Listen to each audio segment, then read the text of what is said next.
KBS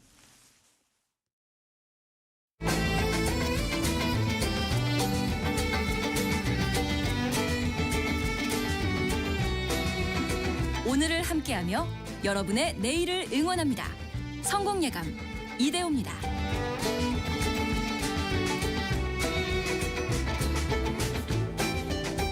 성공예감 이대호입니다. 2부가 시작됐습니다. 1월 16일 금요일 오전 10시 5분 또 2부까지 함께해 주셔서 감사합니다. 오늘 경제상식 퀴즈 정답은 M2였습니다. M2. 아까 5371님이 생각 없이 들으면 총의 한 종류인 줄 알겠어요. K1 캔2. 아까 어떤 분이 옛날 군대에서 M1 소총 사용하셨다는 얘기도 있었는데 M2. 통화량 이야기할 때 쓰는 표현이죠. 특히 이제 경제 분야에서는 M1이라는 협의의 통화보다는 M2라는 광의의 통화가 훨씬 더 중요합니다. 그래서 M2만큼은 알고 계셔야 할 텐데요. 협의의 통화는 그러니까 M1은 현금에다가 그 수시 입출금식 그 저축성 예금이 있지 않습니까? 그 정도를 합하는 거고 광의의 통화 M2는 거기에다가 예적금 같은 거 있지 않습니까? 그리고 뭐 CD, RP라고 하는 시장성 금융상품, 실적 배당형 금융상품, 뭐 수익증권, 신탁 이런 것도 있고 그러니까 쉽게 말하면 내가 2년 안에 찾아서 쓸 수 있는 현금성 자산 뭐 기업 입장에서도 마찬가지고요. 그게 M2 광의의 통화입니다. 거기에서 뭐 보험사가 갖고 있는 준비금이라든지 금융채, 만기 2년 이상인 예적금 등을 합치면 LF라고 해서 금융기관 유동성 조금 더 크게 되는 거고요. 그래서 우리는 일단 M2 정도는 알고 계셔야 합니다. M2가 또 계속해서 늘어나고 있기 때문에 시중에 통화량이 많아진다. 또 이 때문에 환율이 올라가고 있다. 혹은 원화가 약세가 되고 있다. 물가가 또 올라가고 있다. 이런 지적들도 따라 붙고요. 물론 하는 총재 입장에서는 꼭 그것만이 물가와 환율을 좌우하는 건 아니다. 또 이렇게 또 반박을 하고 있어서 이것도 상식적으로 알아두시면 더 좋을 것 같습니다. 아까 윤태상님 어제 첫 봉급을 받았습니다. 근데 남은 돈이 거의 없어요. 할머니, 부모님께 또 동생에게 용돈을 드리고 선물도 드렸어요. 남은 돈이 별로 없어도 흐뭇합니다. 외근 중이시라고요. 오늘은 첫 월급 받으신 거 축하드립니다. 그래서 본인의 수중에서는 돈은 떠났습니다만 할머니, 부모님 또 동생에게 돈은 또 돌아가지 않았습니까? 이렇게 되면서 또 우리의 자부는 그 자금이 또 순환이 되는 거고요. 그리고 2561 쓰시는 분은 돈의 가치가 너무 없는 것 같습니다. 10,000원으로 살 수 있는 게 별로 없습니다. 또 이렇게 보내주셨고요. 2867님은 대우님 제 건 왜 안 읽어주나요? M2 광의 통화 보냈는데요. 이렇게 따지듯이 감사합니다. 그리고 1253님 오늘 힌트를 줘도 너무 많이 줍니다. 커피 쿠폰 당첨 확률이 떨어지겠어요. 걱정하셨는데 오늘 평소보다는 그래도 정답이 적게 들어왔습니다. 좀 어려웠던 것 같습니다. 오늘 또 어려운 문제도 함께해 주셔서 감사합니다. 짧은 문자 50원, 긴 문자 100원이 드는 샵 9730 또 KBS 콩 계속 열려 있습니다. 여러분의 실시간 의견도 계속해서 보내주십시오. 이 시각 현재 환율은요. 어제보다 3원 이상 오른 1473.7원, 1473원대를 나타내고 있습니다. 거의 뭐 정부의 연말에 강력한 개입이 들어오기 직전 수준까지 환율은 다시 올라와 버렸고요. 원화는 약세가 다시 가고 있고요. 코스피는 오름폭을 계속 높이네요. 46.88포인트, 0.98%, 거의 1% 가까이 오른 4,844를 나타내고 있습니다. 이제 5,000포인트까지 한 154포인트밖에 안 남았습니다. 대단하네요. 코스닥은 말씀 안 드릴게요. 코스닥이라는 시장이 대한민국에 있기는 있었습니다. 거의 30년 가까이 다 되고 있는데 현재 945포인트, 0.6% 내려가고 있고요. 1996년 1000포인트로 하고 있는데 2026년에 945포인트입니다. 이게 코스닥입니다. 삼성전자가 오름폭을 3.47%까지 키우고 있네요. 어제 타이완의 TSMC가 어닝 서프라이즈 엄청난 실적을 보여줬고 반도체 시장 전반적으로 또 투자 심리도 좋아져서 삼성전자는 148,900원까지 사상 최고 쟁진을 하고 있고요. 하이닉스는 1.47% 오른 76만 원 해서 삼성전자 시가총액이 880조 원 넘었고요. 하이닉스는 550조 원을 넘었습니다. 삼성전자 우선주는 거의 90조 원을 바라보고 있고요. 기아가 2.5%, 두산 에너빌리티는 2.5% 오르면서 91,800원까지도 올라가고 있습니다. 삼성생명, 삼성전자 주식 때문일까요? 8.44%나 급등을 하고 있습니다. 조선주도 한번 좀 볼까요? 현대중공업 오늘 1.4% 약세. 최근에 좀 조선주들은 또 많이 올라서 또 신고가 경신하는 것들이 있어서 오늘은 조금 쉬어가는 흐름들도 보이네요. 뿌리 깊은 제조업 시간에 오늘은 쇠빙선 이야기를 해볼 겁니다. 왜 갑자기 쇠빙선이냐? 그린란드 소유권 둘러싸고 미국 또 덴마크 엄청나게 기싸움을 하고 있고 원래 덴마크 영인데 왜 미국은 이 땅을 차지하려고 하는 건지 이 북극 항로 새로운 그 격전지가 되고 있는데요. 또 거기에는 당연히 쇠빙선이 주목을 받을 수밖에 없습니다. 숭실사이버대 환경안전공학과 교수이자 SF 소설가인 곽재식 작가와 함께 쇠빙선을 같이 한번 타보실까요? 안녕하세요. 안녕하십니까, 곽재식입니다. 일반인이 쇠빙선 탈 일은 없죠. 거의 없죠. 그렇죠. 일반인이 별로 없는데 예. 근래 이제 우리나라에서 쇠빙 기능을 갖춘 화물선들을 여러 가지를 개발하고 있거든요. 쇠빙 유조선이라든가 쇠빙 LNG선 이런 거를 꽤 많이 만들었습니다. 거의 한 20척, 30척 만들었는데 말씀해 주신 대로 우리나라의 이제 조선업이 어느 정도 발달했기 때문에 이런 쇠빙 LNG선, 쇠빙 유조선을 만들면 그걸 이제 타고 실험적으로 운항을 해야죠. 뭐 잘 만들면서 작업을 하면서 이제 여기에 타 오를 때도 있고 특히나 이 배를 만들어서 처음에 납품하고 했을 때는 이제 이 배를 진짜로 북극에 갖고 가가지고 얼음을 잘 깨는지 봐야 된다라고 해가지고 들고 가가지고 막 실험하고 그랬거든요. 네네네. 그럼 이제 우리나라의 이 조선소에서 작업하셨던 분들도 일부 이제 타고 북극까지 가야 되는 거죠. 그래서 이제 뭐 영국이나 미국이나 이런 데서는 텔레비전 프로그램 같은 걸 보면 무슨 탐험가라든가 모험을 좋아하는 사람들 이런 사람들이 텔레비전 다큐멘터리 같은 거를 찍으면서 뭐 북극을 탐험하고 뭐 이런 게 막 나오는데 네네네. 우리나라에서는 이제 조선 업체에서 근무하시는 대리, 과장 뭐 이런 분들이 하다 보면 쇠빙 기능을 갖춘 이런 화물선을 타고 북극을 돌파하는 이런 일도 영업 입장에서 하고 와야 되는 그런 게 있는 게 한국의 조선 산업이다라고 보시면 되겠고요. 네. 우리나라 공공기관에서 운영하는 이 쇠빙선도 아라운호라고 지금 이미 거의 한 십수년째 운영하고 있는 배가 한 척 있기 때문에 예. 이런저런 기회로 뭐 연구를 하신다든가 아니면 뭐 다른 여러 가지 이유로 여기에 타고 임무를 수행하시는데 같이 간다라고 하시면 쇠빙선을 탈 일이 뭐 가끔이지만 생기는 수가 있기는 있습니다. 참 북극 다 녹기 전에 그런데 한번 가보는 게 꿈이기는 한데 피오르드 이런 데 있지 않습니까? 네네. 근데 이번에 국제적으로 너무 뜨거운 이슈가 그린란드입니다. 그린란드. 트럼프 대통령이 저 땅 꼭 갖고 싶다. 엄청 강조하고 지금 덴마크는 난리 나지 않았습니까? 트럼프 대통령이 그린란드를 이렇게 눈독 들이는 이유는 어디서 봐야 됩니까? 일단 안보적인 이유가 제일 뿌리 깊기는 뿌리 깊습니다. 네. 그린란드의 뭐 미군이 갈 군사적 옵션의 가능성을 배제하지 않는 것은 아닐 수가 없고 뭐 이런 식으로 좀 애매하게 요즘에 많이 나오고 있는데요. 네. 이미 그린란드에 미군 기지가 설치돼 있어요. 되게 역사가 깊은 그린란드의 기지입니다. 미군 기지인데 이게 언제 이 기지가 완성이 되었냐면 이게 사실은 기술의 발전하고도 되게 깊은 관련이 있는데요. 이제 예전에는 북극에는 얼음이 많이 얼어붙어 있어가지고 배가 다니기 안 좋으니까 북극이 뭐 그렇게까지 중요하다는 생각을 사람들이 많이는 안 했었거든요. 그런데 20세기 중반으로 들어서면서 장거리 비행기가 운항을 할 수 있게 되었죠. 네. 그렇다 보니까 만약에 러시아나 유럽의 북쪽에서 뭐 미국으로 혹은 아시아의 북쪽으로 이렇게 온다라고 한다면 최단 거리로 갈 수 있는 길이 우리가 그냥 네모나게 생긴 세계 지도에서 보면 태평양을 건너서 가야 되나 대서양을 건너서 가야 되나 뭐 이렇게 볼 수가 있겠지만 태평양을 건너 뭐 대서양을 건너 인도양을 건너 이런 거는 그야말로 그냥 무조건 갈 때나 네. 노래 가사처럼 무조건 갈 때나 가는 것이고 네. 사실은 최단 거리는 북극을 통과해서 가는 게 지름길이거든요. 그래서 이제 러시아가 전쟁 때문에 그쪽 길이 막히기 전까지만 해도 우리나라에서 유럽 특히 유럽의 북쪽 지방에 갈 때는 이 러시아 쪽에 북극 쪽으로 가까운 길을 통해서 비행기들이 민항기들도 많이 날아다녔죠.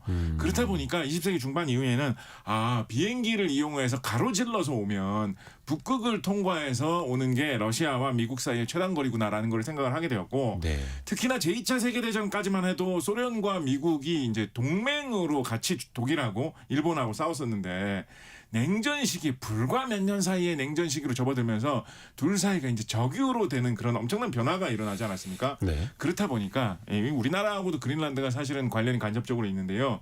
한국 전쟁 시기 6.25 시기에 소련이 진짜 위협적인 공산권 국가들이 위협적인 적이 맞구나라는 이런 냉전 시기에 이런 시각이 생기면서 소련에서 만약에 비행기에다 그러니까 폭격기에다가 핵폭탄을 실어가지고 미국까지 날아온다라고 하면 최단거리인 북극을 통과해서 날아올 것이다. 미사일을 쏘아도 최단거리인 북극을 경과를 해가지고 미국까지 소련의 핵미사일이 날아올 것이다라고 생각을 해가지고 그러면 그거를 중간에서 차단하기 위해서는 북극에서 가까운 그린란드에서 막아야 되겠다라고 해가지고 그린란드의 공군기지가 6.25 전쟁 중에 한국 전쟁 중에 급하게 미군에서 굉장히 많은 물자를 투입을 해가지고 거기서 건설을 해가지고 생겨나서 지금까지도 운영이 되고 있습니다. 그래서 안보적인 입장에서 그린란드 이 북극의 중요성이 냉전 시기부터 엄청나게 중요했고요. 그러네요. 그래서 뭐 제임스 본드 영화나 뭐 이런 거 보다 보면 가끔 가다가 뭐 제임스 본드가 뭐 북극 근처에서 막 스키 타고 막 도망가면서 막 싸우다가 막 갑자기 잠수함을 숨고 이런 장면 나올 때가 있는데요. 그게 이제 북극 지역이 냉전 시기에 안보 입장에서 그렇게 중요했기 때문이고요. 뭐 근래에는 그린란드가 땅이 워낙 넓으니까 그린란드의 빈 땅이 엄청나게 많거든요. 그러겠죠. 그린란드가 세계에 있는 모든 섬 중에서 가장 커가지고 한반도보다도 몇 배나 넓은데 그린란드 전체 인구는 서울에서 인구가 가장 적은 중구 인구보다도 작거든요.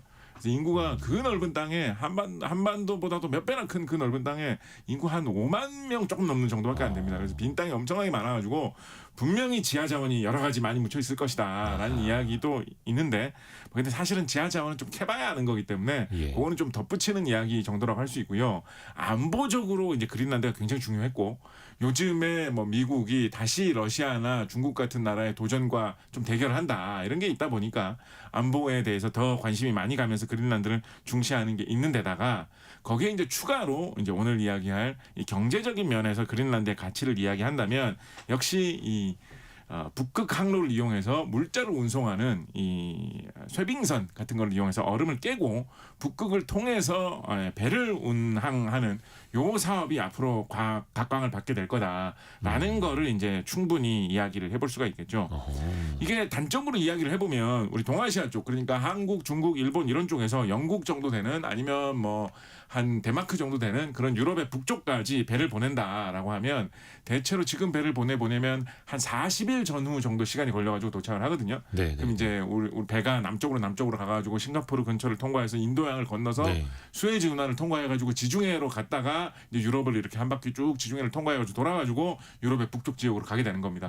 그럼 이제 한 달 이상 40일 정도 사실 보통 좀 넘어요. 40일 전후로 해서 도착을 하는데 그 방향으로 가지 않고 유럽이 서양이라고 하지만 정반대로 동쪽으로 가가지고 베링 해협을 지나서 북극을 지나가지고 북극을 돌파해서 러시아 근처를 지나서 유럽의 북쪽으로 바로 가는 길로 가면 한 20일 좀 넘는 시간 정도밖에 안 걸립니다. 절반. 네, 그러니까 한 20일 정도 단축되는 거고 많이 보면 한 절반으로 줄어든다라고도 할 수 있는 거죠.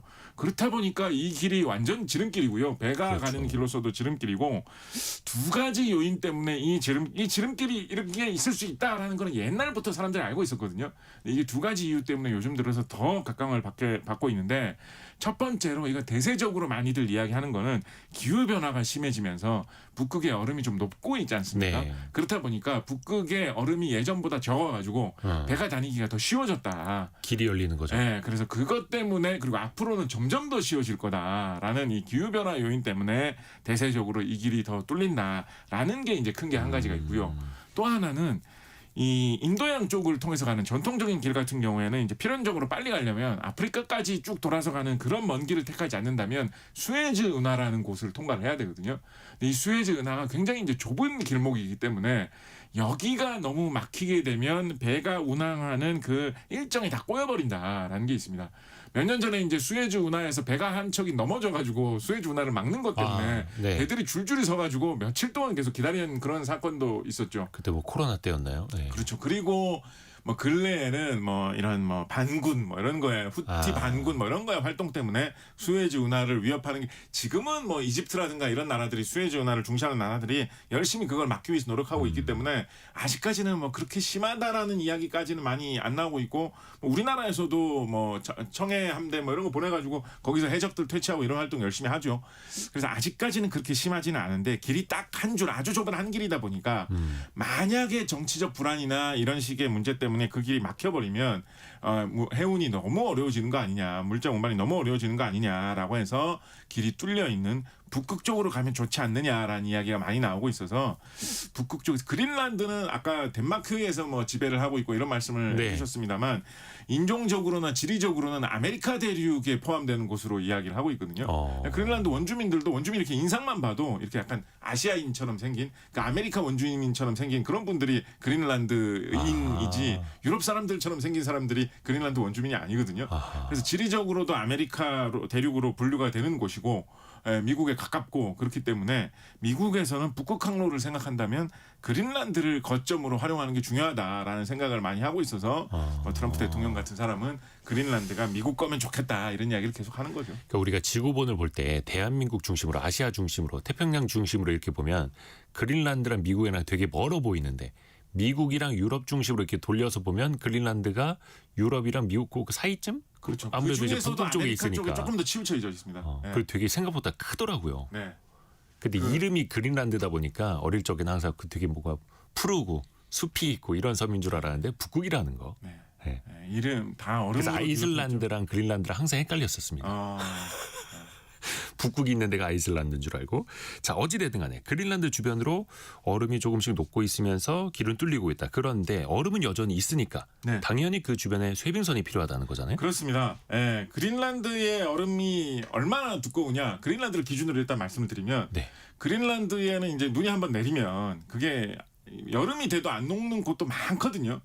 그러면 그 다음에 눈이 또 내리면 그 위에 그대로 다시 쌓일 거 아닙니까? 예. 그럼 하나도 안 녹고 그대로 또 더 쌓일 거 아닙니까? 예. 이게 수백 년, 수천 년, 수만 년이 반복될 수가 있거든요.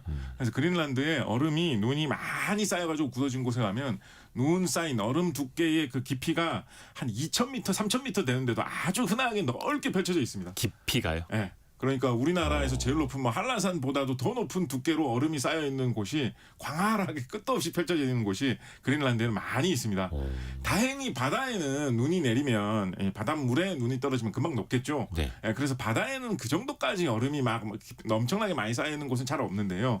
그래도 겨울철이 되면 많이 어는 데는 한 4m 두께, 적게 어는 데는 한 1, 2m 두께로 어는 곳이 굉장히 흔하게 북극해에서는 많이 생기거든요. 그래서 여름철에 최대한 얼음이 없는 곳을 따라서 가는 게 기본이고요. 만약에 얼음이 언 곳이 좀 발견이 된다라고 하면 뭐 작게는 수십 센티미터 두께, 크게는 한 1, 2m 두께의 얼음을 깨고 전진하는 그런 기술이 필요합니다. 수십 센티요? 네, 수십 센티미터. 그걸 깨고 가는. 네. 그 정도 우리나라 아까 말씀드렸던 우리나라의 이 극지과학연구소에서 보유하고 있는 아라온 같은 경우에는 1m 이상 되는 얼음을 깨고 갈 수 있는 기능이 구비가 되어 있습니다. 그래서 1m면 보통 사람들 한 허리 높이, 가슴 높이까지 오지 않습니까? 네네네. 그 정도로 얼음이 꽁꽁 얼어 있어도 그걸 깨면서 나갈 수 있는 그런 기능이 쇄빙선에는 갖춰져 있습니다. 그래서 보통은 그러니까 전통적으로는 그런 얼음을 깰 수 있는 뭐 요즘은 한 2, 3m 정도 얼음 깰 수 있는 쇄빙선들도 있거든요. 와. 그래서 그런 정도의 쇄빙선을 만들어 가지고 예. 그거가 얼음이 많이 언 곳의 얼음을 깨면서 얼음을 깨가지고 바닷물이 드러나게 하는 그런 작업을 하고 그러면 그 뒤를 화물선들이 졸졸졸 따라갑니다. 그런 식으로 이제 북극 항로를 운행을 하는 게 기본이죠. 그러니까 북극 항로를 통과해서 간다라고 하더라도 북극에 뭐 그 많은 길을 다 얼음 깨면서 가는 그런 게 아니고요. 얼음이 최대한 안 올 때, 얼음이 최대한 없는 길을 일반 화물선이 이렇게 가면서 물론 일반 화물선이라고 하더라도 어느 정도의 얼음을 견딜 수 있는 능력은 있어야 되겠죠. 그렇게 해서 가면서 가다가 저 지역은 얼음이 있는 곳을 얼마 정도 돌파해야 되겠다라고 하면 쇄빙선을 부릅니다. 그러면 이제 쇄빙선이 거기 가지고 이제 얼음을 부수면서 이제 길을 뚫고 가면 그 뒤를 이제 화물선이 졸졸졸 쫓아가면서 얼음이 있는 구역을 돌파해가지고 이제 중요한 지역까지 가는 그런 방식으로 이제 가고 있죠. 우리나라에서 이 북극 항로를 돌파해가지고 유럽 지역까지 가는 그런 일들을 이미 꽤 많이 했어요. 이미 한 10년 전에 몇 번 이거를 시험 운항을 했었습니다. 네, 그래서 우리나라에서도 이거 시험 운항을 해서 그때 당시에는 이제 그 러시아에서 북극해 연안에 있는 LNG 그러니까 가스 천연가스를 캐가지고 그거를 액화 천연가스로 만들어가지고 전 세계에 팔아보겠다 이런 거를 크게 사업을 했었거든요. 네, 자원 개발 사업을 했었는데 그러니까 거기에 여러 가지 뭐 자재라든가 여러 가지 물건들을 갖다 준다든가 뭐 이런 식의 작업을 할 일이 많이 생겨가지고 그러니까 유럽 중에서도 이제 러시아 쪽이죠. 러시아 쪽에 북극에 가기 위해서 우리나라 배가 뜬 적이 2010년대에 몇 번 있었거든요. 예, 그래서 우리나라도 경험이 있고 중국 같은 경우에는 진짜로 화물을 싣고 영국까지 가는 거, 북극해를 통과해서 영국까지 가는 거를 최근에 시행을 했습니다. 그리고 중국에서는 되게 야심차게 2026년 금년에는 한 열몇 차례 이상 계속해서 중국에서 영국으로 북극을 통과해서 가는 배를 보낼 거다. 뭐 이런 이야기를 하고 있는데 우리나라도 중국이 이거를 다 선점하기 전에 따라잡아야 되지 않느냐. 뭐 이런 이야기들을 하고 있습니다.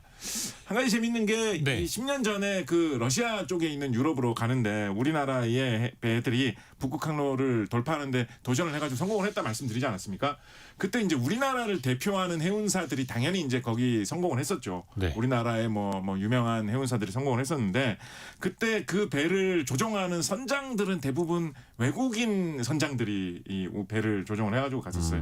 그런데 그때 당시에 우리나라에서 세 번째로인가 운항했던 배에 이거 이호진 기자님이라는 분이 취재해가지고 실었던 기사를 보면 이 부산에 계시는 김봉욱 선장님이라는 분이 이분이 네. 한국인 선장님이신데 이 배를 몰고 북극 항로를 돌파해가지고 러시아 쪽 유럽까지 가는 아마도 한국인 선장으로 이런 상업 운항으로 북극 항로를 돌파하신 분 이분이 최초인 것 같은데요. 쇠빙선으로요. 네, 쇠빙선이 아니고 쇠빙선을 일부 기능이 구간에서 있는? 돌파를 해주고 이분은 화물선을 운항을 해가지고 가신 거죠. 이때 아마 아까 말씀드렸던 그 러시아 작업 현장에 들어가는 여러 가지 자재나 물자를 싣고 가는 배를 운항을 하셨을 것입니다. 이 회사가 이제 해운사겠죠. 배로 물자 운항하는 그런 해운사인데 이 해운사를 소유하고 있는 그룹이 원래 뭐 하는 기업 그룹인지 아십니까? 이 해운사 소유주 뭐 그룹이 자원개발 아니 김홍국 회장님이라는 분이 창립하신 그룹인데요. 김홍국 회장님 혹시 들어보셨나요? 이분? 그 닭고기. 이분 닭고기 왕이신 예, 분이시죠. 예, 예. 이분이 뭐 전설적인 일화로 초등학교 때 뭐 외할머니인가가 병아리 10마리인가 주셨는데 그걸 잘 길러가지고 닭으로 키워가지고 팔았는데 그 닭판 돈을 가지고 병아리를 더 많이 사가지고 그래서 뭐 고등학교 시절에 이미 뭐 양계장 주인이 되어 있었다. 뭐 이런 전설적인 닭고기 신화를 남기신 분인데 이분이 회사를 계속 키워가지고 식품 산업에도 진출하시고 해운업에도 진출을 하셨어요. 왜냐하면 닭고기를 그러니까 닭을 키우기 위해서 필요한 사료나 이런 게 다 수입이다 보니까 이게 물류에 들어가는 비용이 너무 많구나라는 생각을 하셔가지고 내가 해운사를 하나 가져야 되겠다라고 해서 해운사를 하나를 가지셨거든요. 근데 이 회사에서 우리나라 선장이 최초로 북극 항로를 돌파하는 기록을 닭고기를 싣고 간 건 아닌데 최초의 기록을 세운 게 이 닭고기 회사의 계열사로 이런 기록을 세웠던 것입니다. 이 한국인 선장이 운행하고 이렇게 하다 보니까 좀 세부적인 자료가 언론에 공개돼서 알려진 게 좀 있는데요. 이때 당시 운항을 해보니까 배를 운항하는 비용이 북극 항로를 이용하지 않고 갔다라고 한다면 한 550만 달러 정도 들었을 것이다라고 이야기를 했었는데 네. 북극 항로를 통과해서 가보니까 운항 비용이 한 410만 달러 정도로 100만 달러 정도 한 번 운항하는데 비용이 줄어들었다. 그래서 이점이 있다라고 이야기를 했었고 시간도 20일 이상 시간을 감축할 수 있었다라고 이야기를 하고 있거든요. 그래서 북극 항로를 가는 게 이런 러시아 지역의 북극 쪽에 있는데 가는 데는 확실한 유리한 점이 있다라고 이 회사에서 발표를 했었던 적이 있습니다. 그런데 마찬가지로 같은 기회에 이 회사에서 좀 안 좋은 점, 불리한 점에 대해서도 이야기를 했었는데요. 네. 일단은 이 당시에 이제 여름철에 얼음이 최대한 안 얼었을 때를 기준으로 갔었던 거였거든요. 그러니까 겨울철에 얼음이 많이 얼고 날씨가 안 좋아지면 무슨 일이 생길지 모른다. 또 북극의 바다가 날씨가 안 좋을 때도 많기로 유명하거든요. 날씨가 안 좋아지면 훨씬 더 힘들어질 것이고 길이 막히는 데가 있게 되면 이런 계산이 다 어그러진다. 그래서 이게 변수가 많다는 게 현재까지는 좀 어려움이다라는 이야기도 하셨고요. 또 지금 와서 상황을 보니까 10년 전에는 이렇게 해가지고 되게 희망적인 이야기들이 좀 많이 나왔었거든요. 네. 근데 지금 2020년대에 들어와가지고 보니까 뭐가 또 문제가 많이 되냐면 이게 러시아와의 정치 외교적인 관계가 생겨버려가지고 러시아가 지금 우크라이나하고 전쟁을 하고 있고 네네네. 이러다 보니까 여러 가지로 협조가 잘 안 되는 점들이 많이 있을 수가 있잖아요. 러시아 쪽하고 거래를 많이 할수록 이게 남는 장사 되는 사업인데 이분이 러시아에서 뭐 원유를 사온다, 러시아나 우크라이나 쪽에 여러 가지 뭐 곡물이나 사료를 사온다라고 했으면 이게 남는 장사로 엄청나게 커질 수가 있었을 텐데 요즘처럼 러시아와 거래를 하기가 어려운 이런 정치 외교적인 상황 속에서는 이 배를 띄워서 이게 이익을 남기면서 가기가 되게 어려운 상황이 되어버리니까 그것도 변수라 가지고 이게 좀 과제가 많다라는 쪽의 이야기가 나온 상황이죠. 반대로 중국 같은 경우에는 이제 뭐 러시아하고 관계를 좋게 유지한다라는 쪽으로 정치 외교 전략을 많이 이야기하고 있으니까 이참에 러시아와의 관계를 이용을 해가지고 북극 항로를 중국이 발빠르게 차지하고 있는 거 아니냐 뭐 이런 이야기도 여기저기서 나오고 있습니다. 그렇죠. 그러니까 시간과 비용을 아낄 수 있는 것뿐만 아니라 거기에 가면 또 돈 되는 것이 있다. 그러면 이제 더 가려고 하겠죠. 쇠빙선 그 원리를 여쭤보시는 분들도 많아요. 일단은 최서유님이 지금 차에서 못 내리고 있답니다. 이야기가 너무 귀에 쏙쏙 들어와서. 네. 감사합니다. 최경미님이 썰매 타듯 배가 가나요? 그리고 아까 7848님이 TV에서 보신 것 같아요. 배 앞머리를 들었다가 내려쳐서 얼음 깨는 걸 보고 웃은 적이 있는데 잘 보셨네요. 요새는 큰 원형톱을 돌리면서 전진하는 이렇게 물어보셨는데 그 원리 좀 알려주세요. 쇠빙선 원리. 아까 썰매처럼 가냐라고 질문해 주신 분이 계셨는데요. 네. 썰매처럼 가게 되면 큰일 납니다. 배가 넘어질 수 있죠. 쇠빙선에서 가장 위험하게 생각하는 게 배가 얼음 위로 그냥 그대로 올라가 버리는 겁니다. 그러면 배가 오도 가도 못합니다. 잘못하면. 갇혀버려요. 그러면 잘못하면 얼음 녹을 때까지 기다려야 될 수도 있어요. 오도 가도 못합니다. 배라는 게 그렇잖아요. 물 속에서 이 스크류를 돌려가지고 그쵸, 앞으로 물을 전진. 이렇게 움직여가지고 움직일 수가 있는 건데 스크류가 달랑달랑 물 위로 나오게 만약에 얼음 위로 배가 올라가게 된다? 그럼 큰일 나는 거거든요. 얼음에 끼일 수도 있잖아요. 네, 그렇죠. 그래서 얼음에 이런 식으로 올라가거나 이렇게 잘못 끼는 거를 방지하기 위해서 아이스 나이프 이런 식으로 배가 너무 올라가지는 않게 이렇게 걸어주는 막아주는 이런 구조물 같은 거를 설치하기도 합니다. 턱 같은 거요. 네, 그래서 배가 얼음 위로 달랑 이렇게 올라가면 안 되고요. 그렇지만은 아까 역시 잘 보셨는데요. 기본적인 원리는 뭐냐면 배가 얼음 위에 완전히 올라가지는 않고 보통 앞머리 정도가 살짝 올라갑니다. 그럼 앞머리 정도가 살짝 올라가가지고 조금 기다리면 무게 때문에 얼음이 부서지겠죠. 배 무게로. 그렇죠. 그러면 그 무게로 눌러가지고 조금씩 부수면서 나가는 그런 방식으로 전진하는 게 막무가내로 앞으로 들이받는 게 아니라 네. 올라타면서 누르고 그렇죠. 올라타고 누르고 이런 네, 식으로. 현대의 쇠빙선들의 기본 원리입니다. 그래서 쇠빙선들 중에 좀 이렇게 움직임을 여기에 특화해서 만들어 놓은 거는 아예 배 안에 물탱크 같은 걸 크게 설치해 놓고 무게 중심을 좀 바꿔가면서 약간 시소처럼 껐덕껐덕하게 움직이게 하면서 일부러 올라타고 찍어내리고 올라타고 찍어내리고 찍고 내리고 뭐 이렇게 하는 방식으로 도끼처럼요. 네, 그렇게 가는 방식의 쇠빙선도 있고요. 근데 대체로는 이제 지속적으로 쭉 전진을 해야 되니까 보통은 쇠빙선의 앞머리의 구조를 부드럽게 이 얼음 위로 살짝 올라갈 수 있도록 보통 좀 이렇게 평평하게 만들어 놓습니다. 보통 배는 앞부분을 이렇게 뾰족하게 그야말로 유선형으로 쫙 뽑아 놓잖아요. 네. 근데 그렇게 하면 얼음을 가르고 가려고 자꾸 하겠죠. 얼음에 부딪히면서. 근데 얼음에 좀 올라타야 되기 때문에 그런 거를 좀 없애고 좀 평평하게 해가지고 얼음 위로 이렇게 쓱 올라갈 수 있는 그런 구조로 이렇게 만들어가지고 얼음 위로 앞부분이 살짝 올라가면 자연스럽게 그 앞부분이 깨지면서 나가는 이런 구조로 배를 만들어가지고 오히려 전진을 뾰족하게 시키죠. 가르고 가는 게 아니라 그렇죠. 올라타서 부수면서 가는 방식입니다. 그래서 말씀드렸던 대로 우리나라의 아라운 같은 것도 1m 이상 깨고 갈 수 있고요. 네. 배가 무거우니까. 큰 배는 아까 말씀드렸던 뭐 이런 쇠빙 기능을 갖춘 화물선 같은 경우에는 요즘에만 나오는 거는 2m 이상도 깨고 가는 그 정도 성능을 갖춘 배들도 있습니다. 쇠빙선을 영어로는 뭐라고 할까요? 영어로는 쇠빙선을 아이스 브레이커라고 합니다. 네, 그래서 우리 뭐 흔히 가끔 이제 사업에서도 영업에서도 이런 말 쓰는 것 같은데 좀 서먹서먹한 사람들이 만나가지고 이야기할 때 본격적인 사업 이야기하기 전에 아이스 브레이킹으로 뭐 이렇게 사소한 이야기 좀 하고 한다 이런 얘기 많이 하잖아요. 그쵸. 아이스 브레이킹 좀 이 영어인 것 같아서 좀 부담스러우시면 쇠빙 좀 하고 우리 사업 이야기 좀 합시다. 뭐 이렇게 얘기해도 맞는 말이겠죠. 아이스 브레이커가 쇠빙선이라는 뜻이니까요. 거의 뭐 팥빙수 준비하듯이. 네네. 우리나라의 이 쇠빙선 같은 경우에는 우리나라에서 경험이 많은 거는 아까 말씀드렸던 이 쇠빙 기능을 갖춘 화물선입니다. 이미 20년 전에 쇠빙 기능을 갖춘 유조선을 만들었던 적이 있어요. 왜냐하면 역시 이제 기름 싣고 다니는 게 제일 돈이 되는 사업이고 그리고 이제 러시아 이런 데서 쇠빙 기능을 갖춘 배를 엄청나게 발주를 많이 하는데 러시아에서 외부에 많이 장사를 하려고 하는 것도 이 기름이다 보니까 쇠빙 기능이 조금 있는 이 유조선을 만들어주면 쓰기가 좋겠다라고 해가지고 이미 20년 전에 우리나라의 뭐 거제도 같은 데 있는 이런 조선소에서 이 쇠빙 유조선을 만들어가지고 판매를 하는 이런 일들을 했었습니다. 그러다가 한 10여 년 전에 그때가 사실은 우리나라의 조선업이 좀 힘들지 않았느냐라고 하는 시기이기도 했었거든요. 예, 뭐 중국 업체들이 너무 따라온다라고 맞아요. 하는 그런 네. 시기도 했었는데 그때 우리나라가 마침 잘 만들어가지고 그래도 중국 업체들보다 뭐 지금까지도 잘 팔고 있는 게 액화 천연가스, 가스를 싣고 다니는 배, 천연가스 수송선, LNG 수송선을 우리나라에서 그때도 그렇고 지금도 그렇고 잘 만들고 있었죠. 그렇다 보니까 이 LNG 수송선을 좀 어떻게 잘해가지고 더 비싸게 좀 더 많이 팔아보자라는 생각에 그것만이 조선 산업이 살아남을 돌파구다 이런 생각을 거제도에 있는 이런 조선업계에서는 많이 했었던 것 같아요.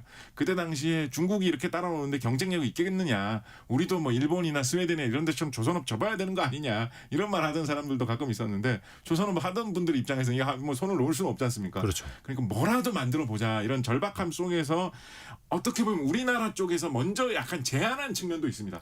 러시아 업체 이런 데에다가 LNG 운반선에다가 우리가 쇄빙 기능을 달아주겠다. 얼음을 깨고 그냥 뭐 쇄빙선이라고 해가지고 쇄빙 기능만 갖춘 조그마한 배로 얼음 깨고 나면 뒤에서 화물선이 따라가는 게 아니라 네. 말하자면 1+1 기능 이런 거 비슷하게 LNG 운반선으로 한 300m짜리 커다란 배를 만드는데 거기에 이 앞부분을 엄청나게 튼튼하게 만들고 쇄빙 기능을 갖출 수 있는 여러 가지 장비를 다 넣어가지고 얼음을 뚫고 가는 형태로 만들어주겠다라고 이야기를 했었거든요. 더 고부가 가치로 가는 거죠. 그렇죠. 이게 그때 당시만 해도 좀 반신반의하는 그런 느낌도 있었던 것 같아요. 이 17만 세제곱미터 정도의 엄청나게 많은 LNG를 싣고 얼음까지 뚫고 이거를 북극해를 통과해가지고 갈 수 있겠느냐 그런 이야기도 좀 있었는데 2017년에 거제도에서 처음으로 이런 배가 나왔었고요. 그 후로 지금 20척이 넘게 이 배가 계속 나와가지고 이게 상당히 장사가 잘 됐었고 그때 당시 이제 우리나라 대통령이 이제 거제도 출신이지 않았습니까? 그래서 이 배가 나왔을 때 거제도 이 조선소 가가지고 막 직원들하고 기념 촬영도 하고 왜냐면 우리나라 조선업이 그때 좀 힘들었을 때니까요. 아직 우리나라가 가능성이 있다라는 식으로 그때 얘기가 많이 나왔었는데 뭐 이런저런 노력으로 지금 우리나라 조선업이 좀 이제 호황이 찾아오게 되었습니다만 그런 시기를 지나치는데 쇄빙 기술이 큰 도움이 되었다. 네. 뭐 이런 이야기도 한번 해볼 수 있겠죠. 이야, 그린란드 이야기하면서 이제 쇄빙선에 대한 원리까지 들었습니다. 근데 아직 우리는 북극 항로까지는 가지도 않았습니다. 곽지식 작가랑 이야기들에게 더 많이 남아 있고요. 현재까지 들어와 있는 뉴스 한번 정리해드리고 뿌리 깊은 제조업 시간 이어가겠습니다. 라디오 정보센터 다녀옵니다. 윤석열 전 대통령의 공수처 체포 방해 혐의 등에 대한 1심 선고 공판이 오늘 오후 2시 서울중앙지법에서 열립니다.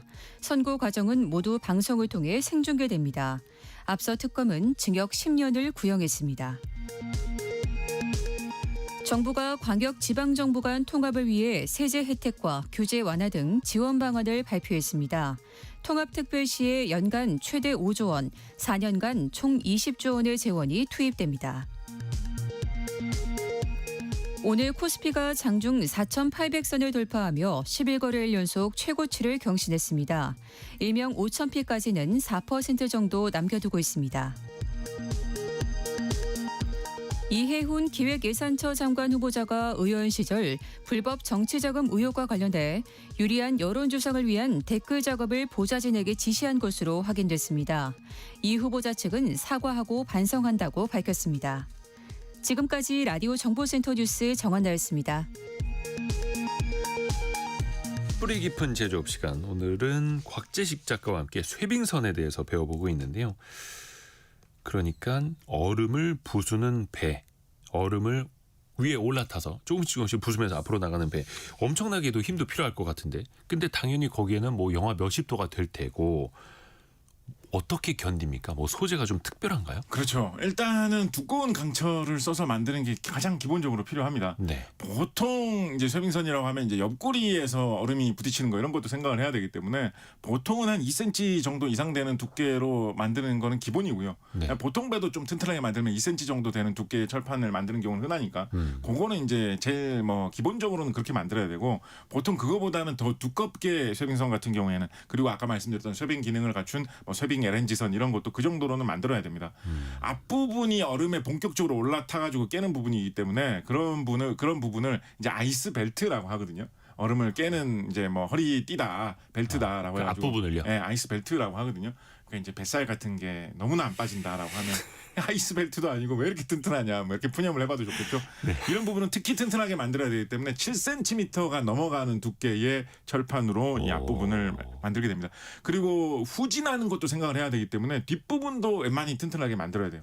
예, 그래서 이 아이스 벨트 부분, 이 부분을 특히 강하게 만들어야 되고. 뒷부분에도 얼음이 또 부딪힐 수 있으니까. 예, 아까 그러니까 쇠빙선 중에는 뭐 다 그런 건 아닙니다만 일부는 앞뒤로 얼음을 올라타고 깰 수 있는 양쪽 구조로 만들어 놓는 그런 경우도 있습니다. 왜냐하면 이 쇠빙선으로 얼음을 이게 이제 제일 골치 아픈 문제인데요. 쇠빙선으로 얼음을 한참 깨고 나갔는데 가다가 얼음 한복판 뭐 이틀 동안 얼음 깨고 얼음 바다 한복판으로 왔는데 이거는 도저히 깰 수 없는 두께의 얼음이 여기서부터 얼어 있구나 하면 더 이상 그 길로는 못 가잖아요. 후진해야 돼요? 네, 그럼 후진해가지고 딴 길로 가야 되거든요. 근데 후진을 한다는 게 이거 차도 돌린다고 생각을 해보십시오. 그러면 어느 정도 힘들죠. 공간이 있어야지 유턴을 할 거 아닙니까? 네네네. 근데 이게 얼음바다에서 옆으로 어떻게 깨고 갈 수도 없고 이 골치 아프거든요. 그래서 뒤로 후진하면서 나오는 게 이 쇠빙선에서는 좀 필요한 기능인데 그러다 보니까 일부 쇠빙선들은 아예 뒤로도 깰 수 있는 기능을 갖추고 있는 경우가 있어요.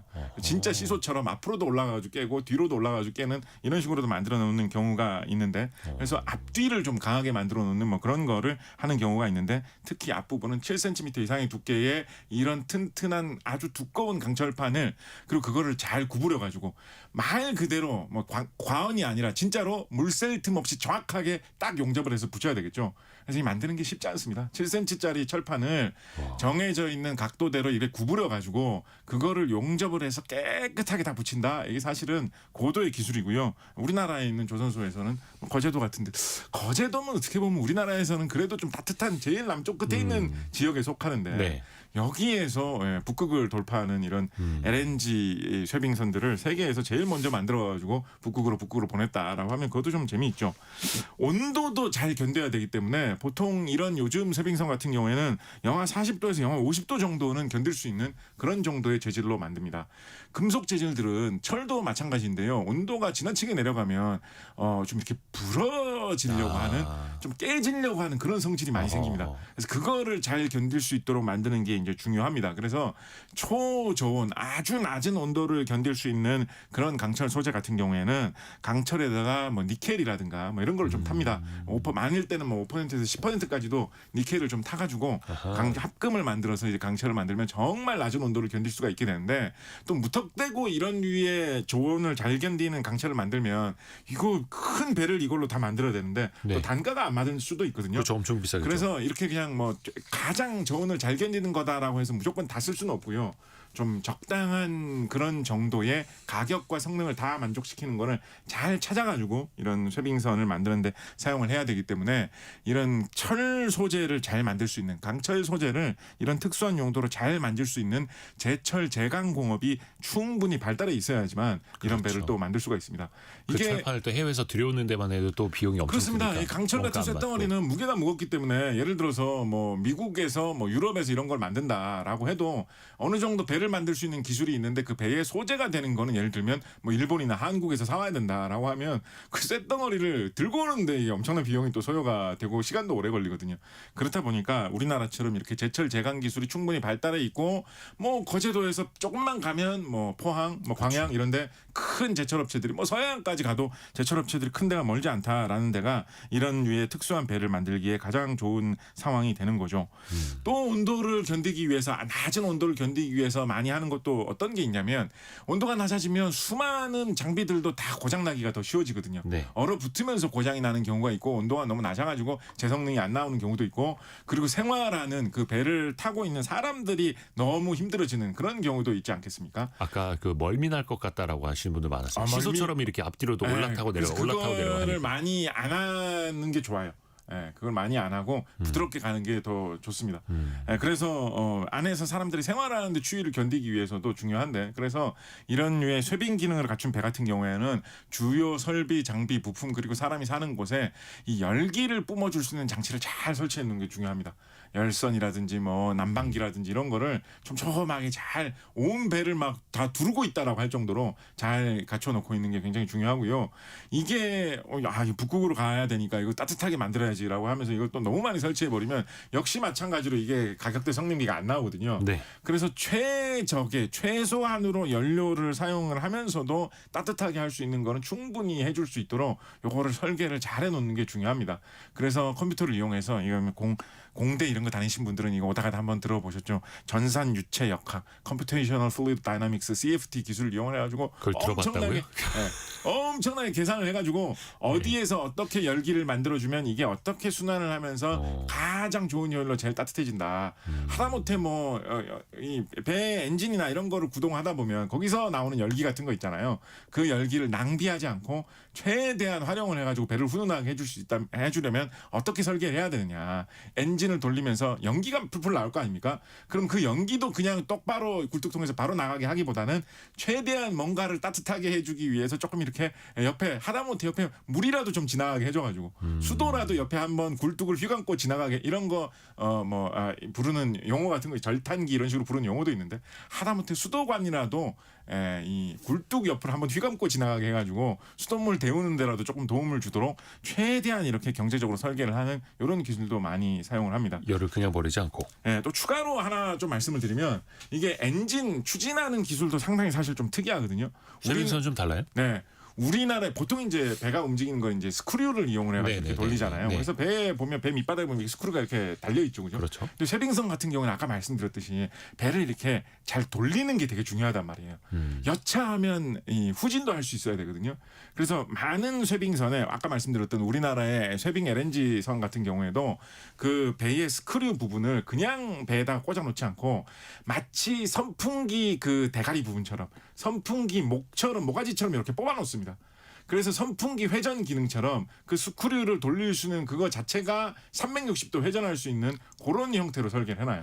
그래서 추진을 하다가 이거 길 막혔다. 너무 큰 얼음이 앞에 있다. 배를 뒤로 빼야 되겠다라고 하면 배를 유턴하듯이 뒤로 돌려도 되겠지만 여차하면 그 배의 스크류 부분을 선풍기 모가지처럼 생긴 구조를 완전히 뒤집어가지고 180도 돌려서요? 네. 방향을 바꿔서? 그렇죠. 그래 반대 방향으로 추진을 해가지고 그럼 거기가 이제 전진이 되는 거예요? 네, 배를 쓱 빼는 이런 식으로도 움직일 수 있게 하고 있습니다. 이런 장비로 이제 처음에는 개발된 게 개발품 명칭이었는데 지금 뭐 일상적으로 기사 같은 데서 흔히 쓰는 걸로 요거를 아지팟이라고 부르거든요. 아지팟이라고 부르는데 이게 제가 보기에는 이거 이름 붙이신 분이 분명히 한 38세 이상의 아저씨가 아닐까 싶은데요.